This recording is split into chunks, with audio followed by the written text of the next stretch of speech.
Let's bring into the conversation the journalist who's just published that interview with Donald Trump. Harry Cole, editor-at-large of The Sun, joins me now. Harry, give us an overview of what you heard from the President. Morning to you. Well done, by the way. Well done, sport.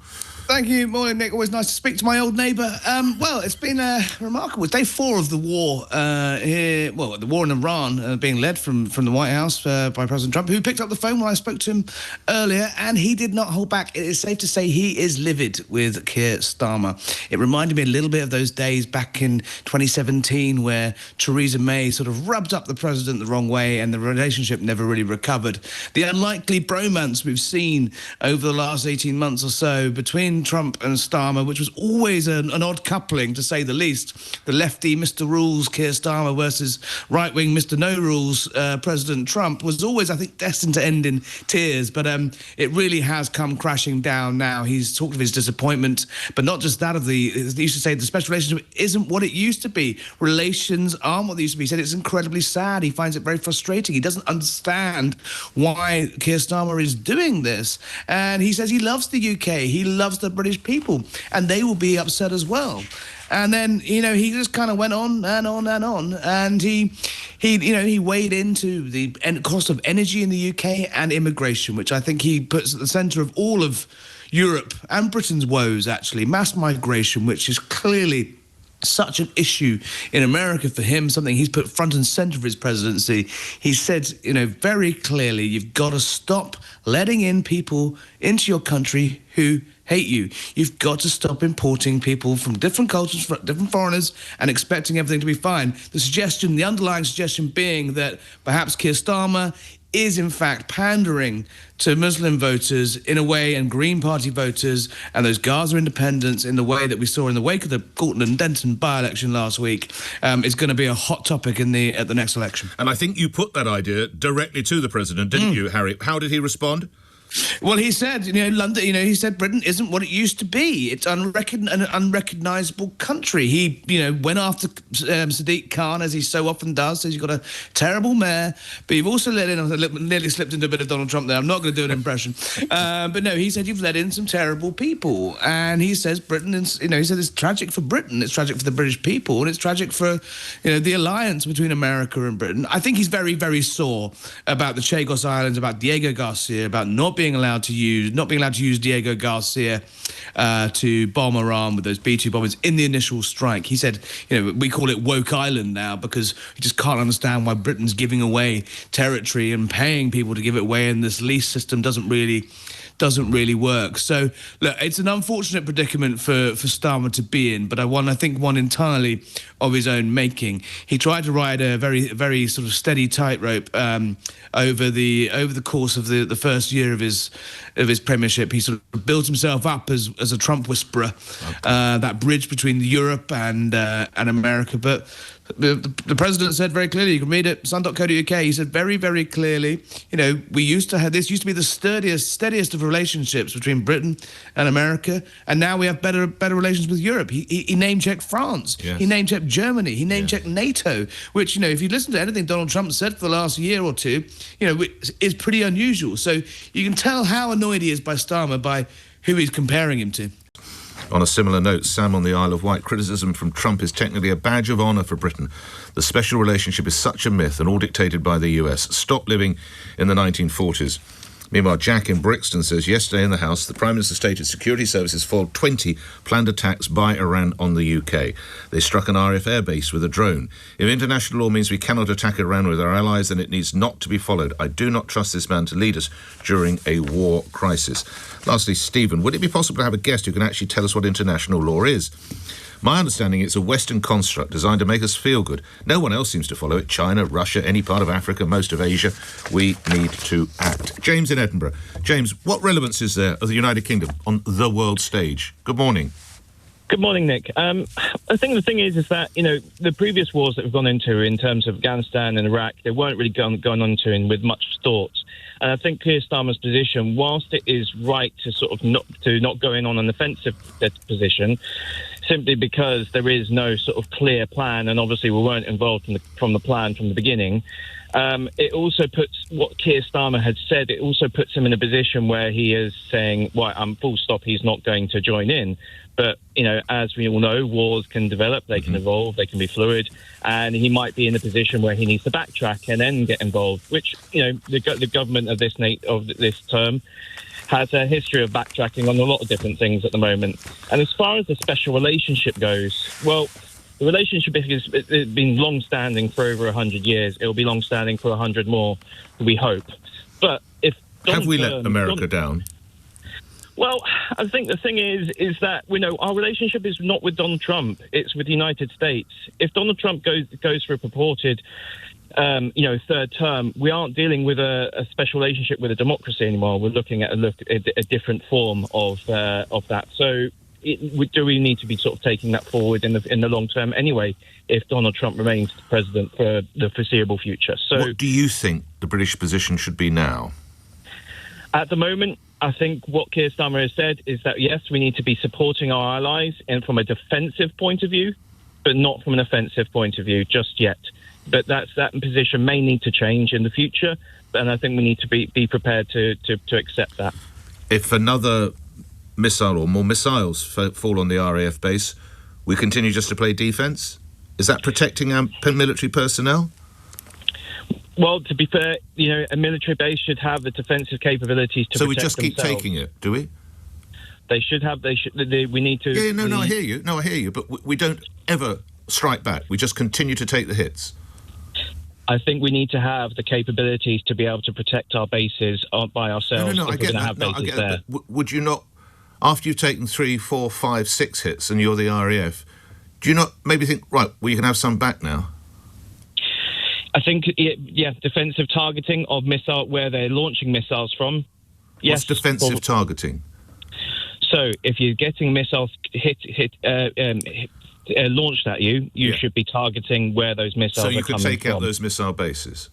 That's about it, yeah. All right, we're on the same page there, I sense. James, thank you. I don't want to think of the men and women who are brave enough to be in the armed forces, in the RAF, sitting there just taking shell after shell, drone after drone.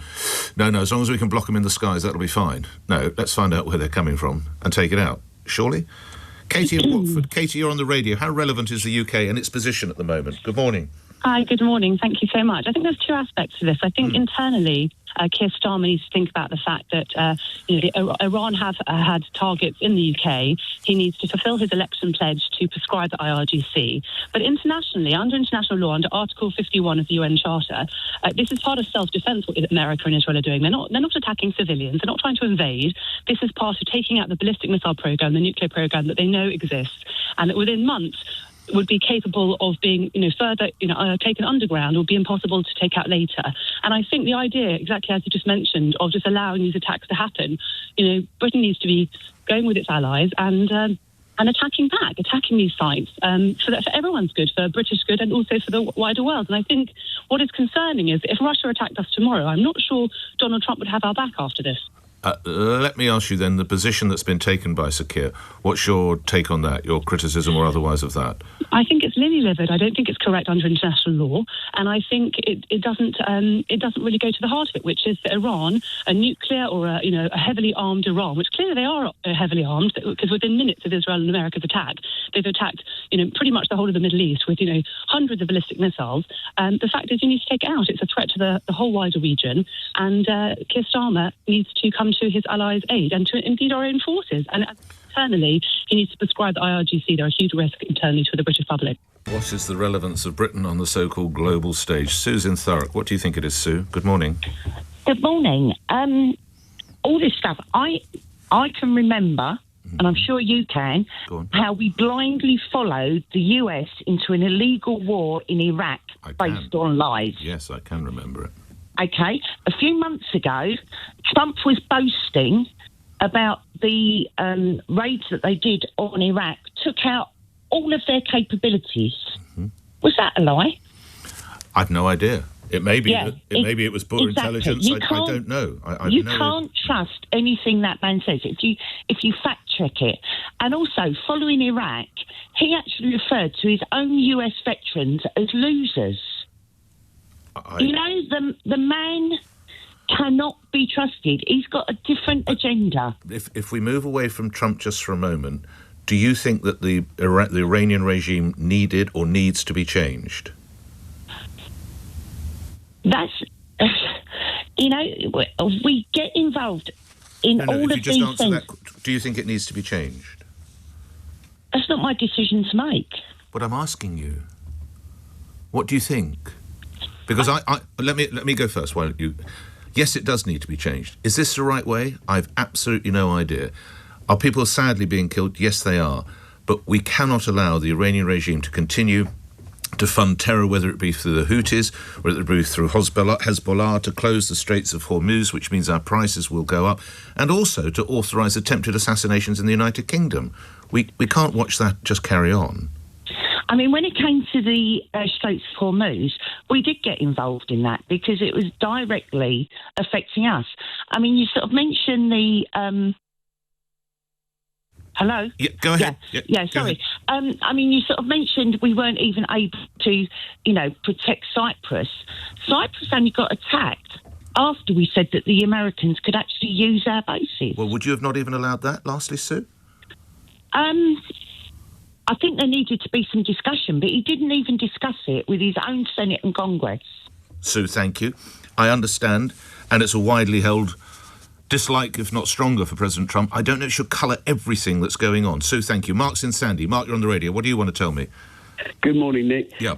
Well, I think Keir Starmer's probably a decent chap, but he's not a leader. And I think you have to use clever judgment. And the government, on many things, seem to be reactive rather than proactive.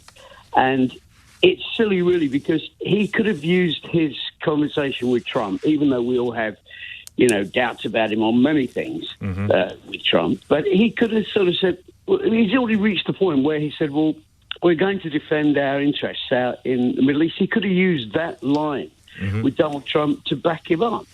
And so you would think that somewhere down the line, not just the UK, but knowing what the situation has been in Iran for so long, that either internally or externally, things would be affected either by war, internally or whatever. So you'd think a day after would have been thought about long ago. And I think the other thing about the Iranian situation, people compare it with Iraq. Iraq was completely different. The people in Iran are very, very different demographically. And they want change. We should be backing them. Mark, thank you. Let's pick up on some of the social media texts that are coming in. Stephen in Rochester, your tabloid trash, your disdain for international law, the fact you'll be considering if we just followed the US. Starmer has been strong on this. Henry Barker, I'm tired of all the Starmer bashing. If he joined Trump, he would have been compared to Blair, being the USA's lapdog. You've insulted a former ambassador. He talked more sense than you. The UK is supporting in a defensive role, not an offensive role. My niece is stuck in Dubai after trying to fly from India to London, but being well looked after and being updated by the Foreign Office. The government is looking after people caught up in this. Jonathan in Amersham asks, where was international law when the Iran regime started murdering protesters? Victor is in Chiswick. Victor, you're on the radio. Your view. Good morning. Hi, Nick. Yeah, I'm just a bit disappointed at the short memory that you and a lot of people seem to have in terms of Trump and the things he's said about, or the lack of support he's had for our special relationship. If you think back to his stance on NATO and the fact that in the event of an attack on one of the member of NATO states, he may not come to the defence.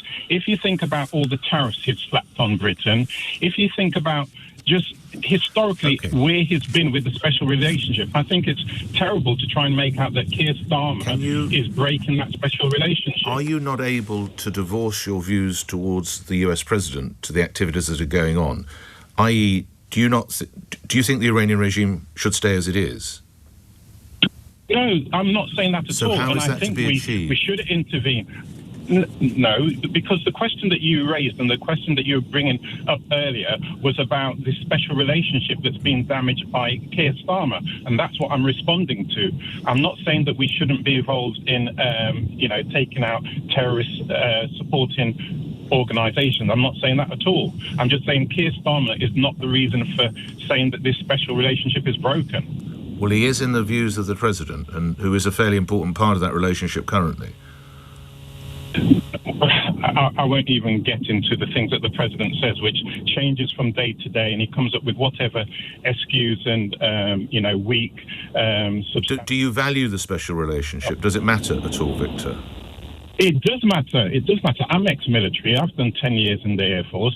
And, of course, I'm concerned about the safety of our troops over there and the safety of ourselves. But that doesn't mean that the special relationship is being broken by Keir Starmer. It's Donald Trump who's ruined that. Welcoming Putin, defending Putin more than he defends, Ukraine and Zelensky. These are the things that are breaking the special relationship.